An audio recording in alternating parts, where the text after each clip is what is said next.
High, welcome to Krishna's blog. আজ সরস্বতী পুজোর day 2। এই বছর সরস্বতী পুজো দুদিন ধরে অনুষ্ঠিত হচ্ছে, তারই আজ দ্বিতীয় নম্বর দিন।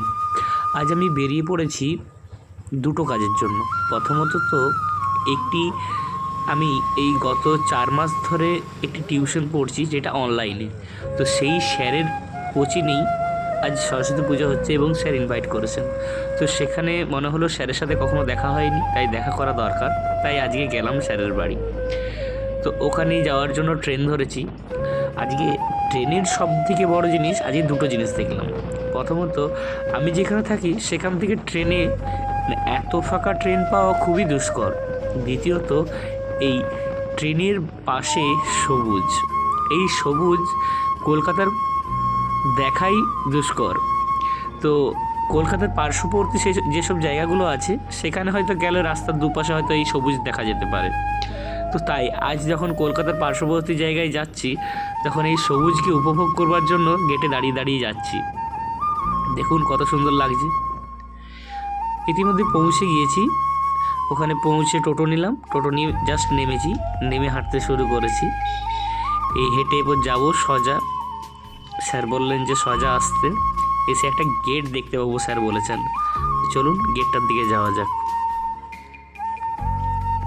ইতিমধ্যে গেটটা পেয়ে গিয়েছি। এই গেট দিয়েই যেতে হবে। গেট দিয়ে ভিতরে ঢুকে একটু সাইডে গেলেই যেখানে স্যার পড়ান সেখানে যাওয়া যাবে।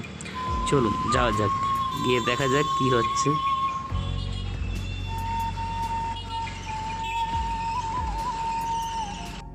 আচ্ছা, এসেই দেখি মা নিজের সিংহাসনে বিরাজমান এবং বাবুন ঠাকুর ইতিমধ্যেই বসে গেছেন মায়ের আরাধনায়।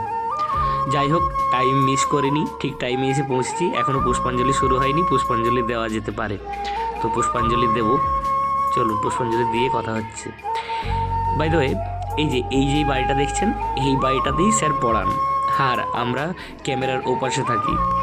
আমরা কখনোই এই বাড়িটাকে দেখিনি, আজই ফার্স্ট টাইম এসে দেখলাম। বেশ বড় বাড়িটা।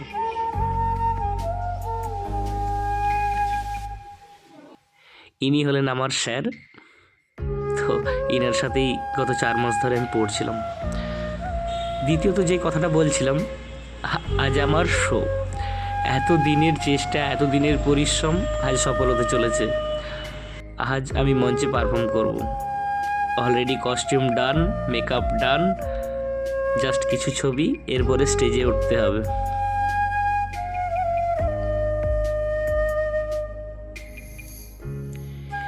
এই হলো অডিয়েন্স বসার জায়গা, অপোজিট সাইডে আমি স্টেজ।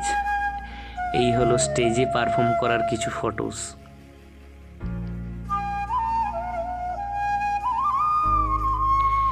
দেখুন কিভাবে দীর্ঘদিন রিহার্সাল করার পরে একটা নাটককে আমরা মঞ্চস্থ করতে পারি।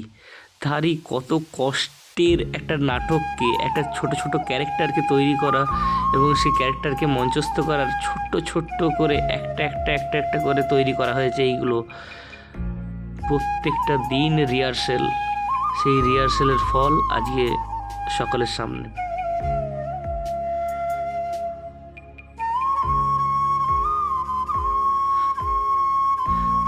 শুধু যে আমরা নাটকই করি তা না, নাটকের বাইরে অনেক হাসি মজা আড্ডাও চলে আমাদের। দেখুন নাটক শেষ করে আমরা কতটা মজা করছি। এইভাবেই আমরা নাটক শেষ করে মজা করতে থাকি। তো যাই হোক, আশা করি আপনারা সকলে ভালো আছেন, ভালো থাকবেন, থাকতে তো হবেই।